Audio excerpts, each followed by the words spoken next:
So in this video, I'm installing an intake on this 2005 Subaru Legacy.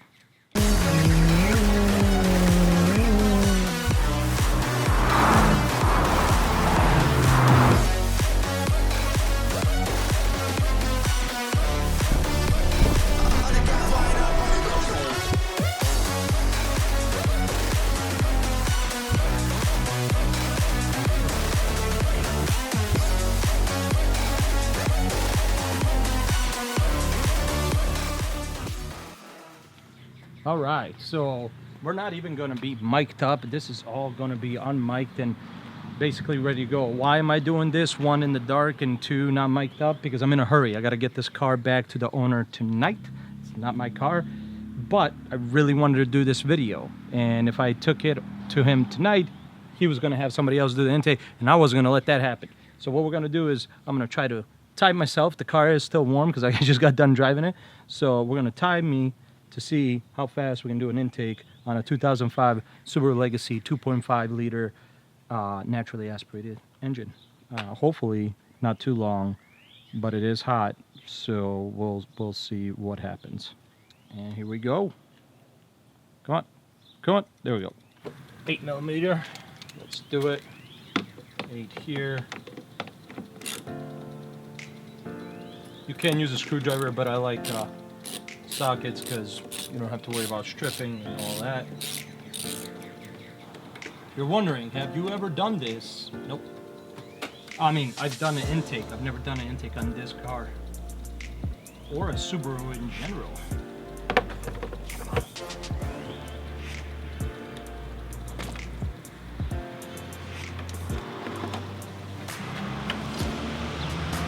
I wonder if I should leave this out here so air can still come through.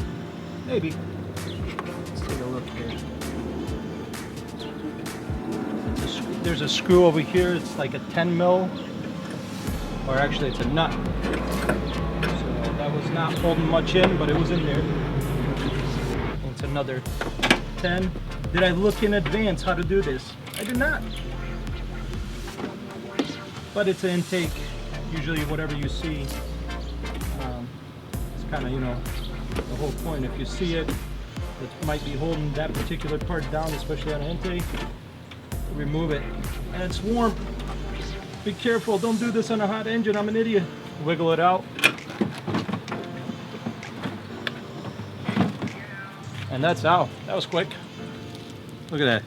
Just to prove to you, I'm doing this. I didn't even pre-cut all this to remove it easier, to beat the timer. But we're gonna do it. I think I have faith.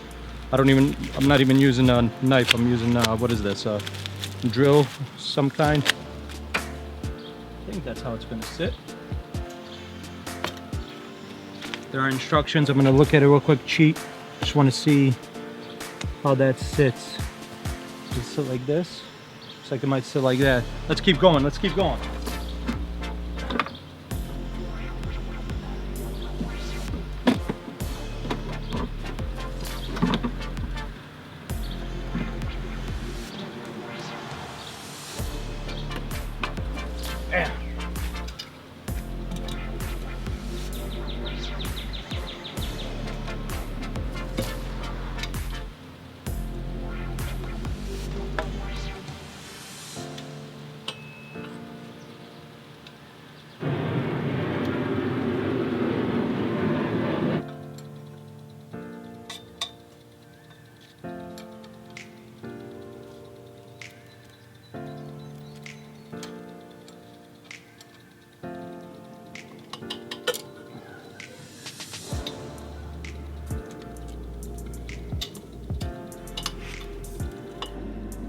This isn't a how-to video, obviously, but you want your sensor.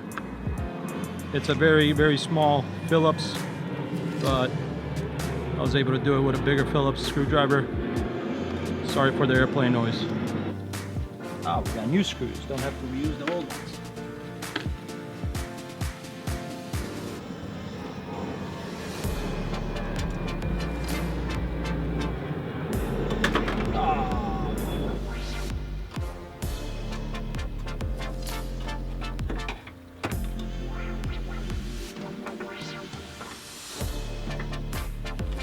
worry, I'm gonna tighten that down as soon as I'm done.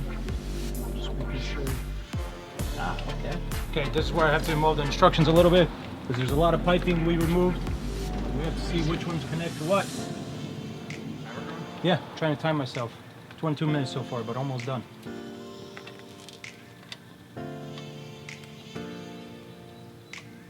I'm sweating again. Yeah. I wonder why.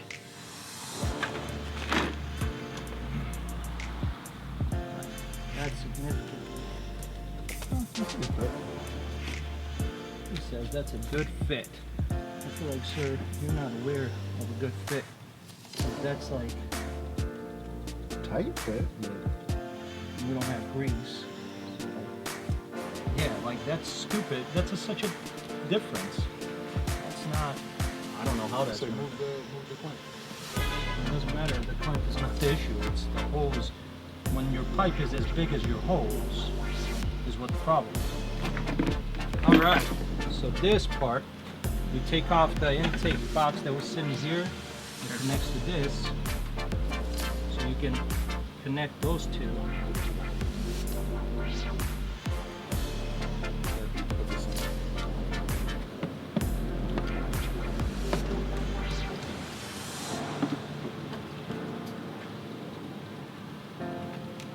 Okay, so remember that, kids, you have to take that off. Just in case you wanted to know, it was on this box that sat on the throttle body that was connected here. Is the pipe that clips into that. You take that off. They are 7. The ones I'm using here where the intake is with the filter near this sensor, that's a 7 mil. Just tightening everything up.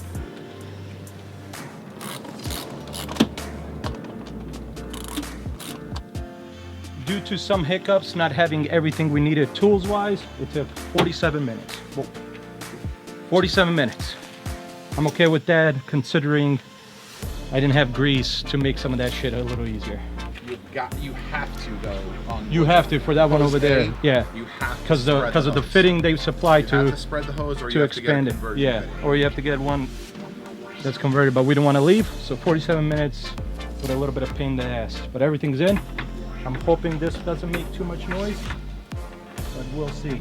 I could probably take this bracket off, to be fair. I think that's what's hitting it. Yeah. Let's take that off. Yeah, but I mean, I don't think it's gonna bounce around. What is it? I mean, you never know.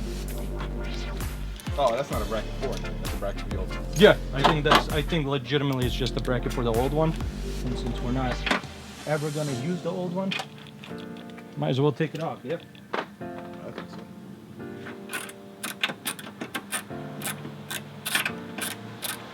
So that's that. Now for a quick drive, and then we take this to the owner.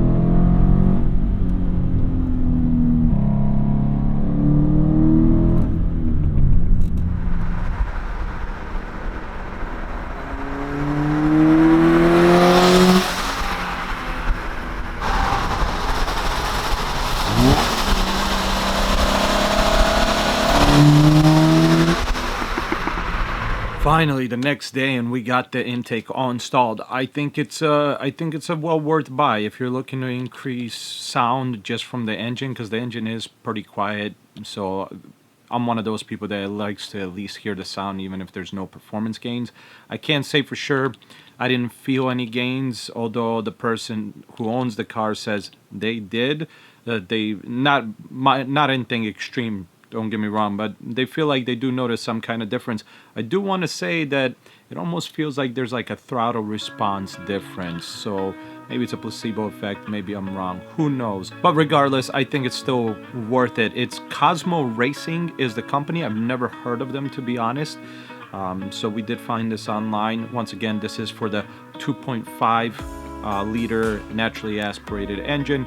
And yeah, overall it was a very easy. And like I said, the only reason it took 47 minutes to do it is because if you have some grease, it will help get some of that piping in, or some of those hoses into the piping that it needs to go to. Otherwise, very easy install, very easy items to remove. This wasn't an install video, this wasn't a how-to video, but it's still fairly easy. That's really it. Hope you guys enjoyed the video. I'll see you in the next one.